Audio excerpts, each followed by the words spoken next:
როგორც გითხარით, ისევ უბრუნდებით ჩვენ რეპრესიების ახალ ეტაპს არასამთავრობო ორგანიზაციების წინააღმდეგ პროკურატურამ შეგახსენებთ აბსურდული ბრალდები დააყადაღა 7 არასამთავრობო ორგანიზაციის ანგარიშები, ბრალდებები და ის მუხლები, რომელიც ჩამოთვალა ქართული ოცნების საგამოძიებო უწყებამ, საკმაოდ მძიმეა. ქეთი ხუციშვილი უნდა შემოგვიერთდეს პირდაპირ ეთერში, ჩვენ რამდენიმე წუთის წინ მოვისმინეთ განცხადება ერთობლივი არასამთავრობო ორგანიზაციების, მაგრამ რა იქნება მომდევნო ნაბიჯები, ახლა უფრო დეტალურად გვეტყვის. ქეთი, მოგესალმებით, დიდი მადლობა თქვენ ჩართვისთვის და პირველ რიგში შეფასება მინდა, მოლოდინი ახლა ყველას ჰქონდა არასამთავრობო ორგანიზაციების წინააღმდეგ რა ბრძოლაც აქვს გამოცხადებული ივანიშვილის რეჟიმს, ვიცით ძალიან კარგად რა მასშტაბის, რა ხანგრძლივობის არის ეს ყველაფერი, მაგრამ არის თუ არა ეს უკვე რაღაც ახალი ეტაპი, რეპრესიების ახალი ტალღა, რომელიც შესაძლოა უფრო მძიმე გადაწყვეტილებით გაგრძელდეს. მოგესალმებით თამარ და მივესალმებით თქვენს მაყურებელს. კი, როგორც ჩანს, ეს კიდევ ახალი ტალღაა და ეს იყო სრულიად მოულოდნელი. რატომ მოულოდნელი? ხა ის რომ რეპრესიებია ჩვენს წინააღმდეგ დიდი ხანია ვიცით, მაგრამ 27 აგვისტოს მარიამოვის წინა დღეს, როცა თვითონ დიდი დასვენება გამოაცხადეს, აი უცებ მოულოდნელად დაგვადეს ყადაღა.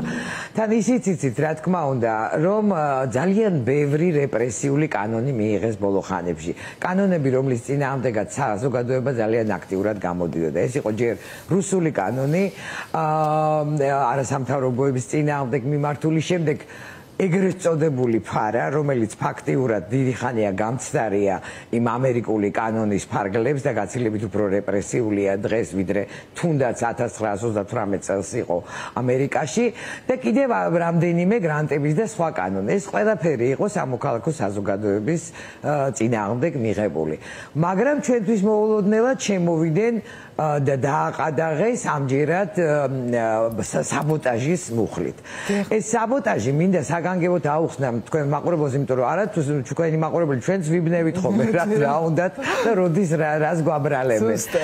ესე იგი, საბოტაჟი იყო ძველი, ესე იგი ფაქტობრივად შემორჩენილია ჩვენ სისხლის სამართლის კანონმდებლობაში, როგორც საბჭოთა მოვლენა. საბოტაჟით იჭერდნენ ჯერ კიდევ სტალინის დროს ჩვენს ბაბუებს, როგორც ჩანს მამუკა მდინარაძის ბაბუები და მათი მეგობრების ბაბუები და ეხლა ჩვენთან მოდიან ამ საბოტაჟის ბრალდებით. ეს არის სრულიად მარაზმატული და სამწუხაროდ მთელი ამ წლების მანძილზე, 30 წლის მანძილზე მისი რაღაც ამ მუხლის დახვეწა მაინც არათუ გაუქმება არ მომხდარა. თუმცა ჩავხედეთ ისტორიას და შეიძლება რამე მეშლება, მაგრამ ამ 30 წლის მანძილზე, დამოუკიდებლობის 30 წლის მანძილზე ეს მუხლი საერთოდ არ გამოუყენებიათ და ოცნებამ ესეც მოახერხა. ოცნებამ ის მუხლიც გამოიყენა, რომლითაც ფაქტიურად ადრეს დევნიდნენ ყველა მოაზროვნე ადამიანს საბჭოთა კავშირის პირობებში სტალინის და შემდგომ წლებში. ძალიან ნიშანდობლივია ისიც, რომ ეს მოხდა სწორედ ეხლა. მოგესალმებით, რომ 31 აგვისტო არის ბოლო ვადა, რომელიც ევროკავშირმა მოგვცა, იმისთვის, რომ გამოსწორებულიყო ის, რაც ჩადენილი იყო ბოლო ხანებში. იგულისხმებოდა პირველ რიგში, რა თქმა უნდა, პოლიტპატიმრების გათავისუფლება და ის, რომ ესენი პოლიტპატიმრები არიან უკვე ყველა მიცის და მთელმა მსოფლიომ, ყოველთვის ცივილიზებულმა მსოფლიომ, რაშიც ამ შემთხვევაში რუსეთს არ გულისხმობ და გარდა ამისა იყო მოთხოვნა ფაქტიურად იმისთვის, რომ შენარჩუნდეს ჩვენი სუზერენობა ქვეყნისა ევროინტეგრაციის გზაზე და არ მოხდეს ვიზის გაუქმება, უბრალოდ უვიზო მიმოსვლის გაუქმება, ეს იყო პოლიტპატიმრები, ეს იყო ამ რეპრესიული კანონმდებლობის უკან წაღება, გაუქმება და სხვა, ესე იგი, დემოკრატიული ნაბიჯების გადადგმა. ამის ნაცვლად მე ვიტყოდი, რომ სწორედ თვითონ დაიწყეს კიდევ ერთხელ საბოტაჟი ევროინტეგრაციის გზისა და შეგნებულად დაგვადეს ბრალდება ამ 7 ორგანიზაციას და გაგვიჩერეს ანგარიშები. რა თქმა უნდა, ჩვენ არ ვმალავთ, რომ ჩვენ ვიცავთ პოლიტპატიმრების უფლებებს, ჩვენ ვეხმარებით მოქალაქეებს, რომლებიც სხვა ტიპის გასაჭირში არიან. სწორედ ამის წინააღმდეგ არის ეს ყველაფერი მიმართული.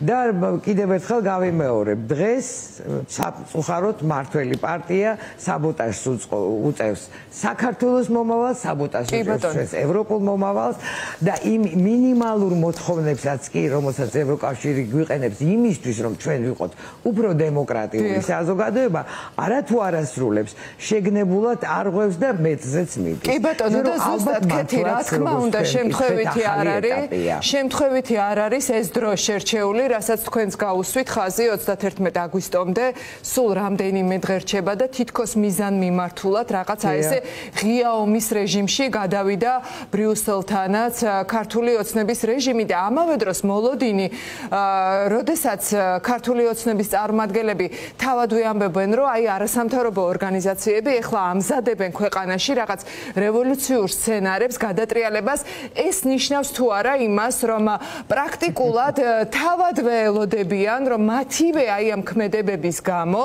და გუშინ იყო ასევე არასამთავრობო სექტორის განცხადება, რომ დიახ, სწორედ ბიძინა ივანიშვილს ეკისრება და ქართულ ოცნებას სრული პასუხისმგებლობა ამოსალოდნელ ნეგატიურ შედეგებზე. იციან მათ, რომ ეს რეაგირების გარეშე რასაკვირველია არ დარჩება, ხო?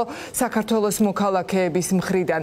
აი აქ ხომ არ სურს ზუსტად აი ამ მეთოდებით, აი ამ დაშინების მეთოდებით ხალხის გაჩვენებას. კი ბატონო, დიახ.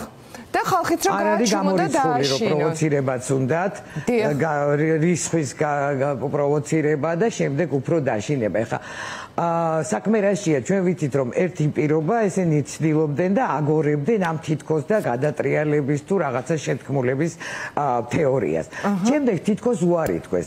უარი თქვეს რატომ? იმიტომ რომ თქვა პოლიტპატიმრების ნუ ყოველთვის ნაწილს აშკარად სთხოვეს რომ მათ ვინმესთვის ხელი დაედოთ, მათ ეს არ გააკეთეს წარმოუდგენელი ღირსება და გამძლეობა გამოიჩინეს და თითქოს და ამ იდეას დაანებეს თავი. შესაძლოა ახლა ხელახლა აპირებენ ამ ყველაფრის აგორებას და უკვე ერთობლივად ყველასთვის დაბრალებას. ნუ ეს მართლა უკვე საბჭოური მეთოდებია და დღევანდელი რუსეთის მეთოდები.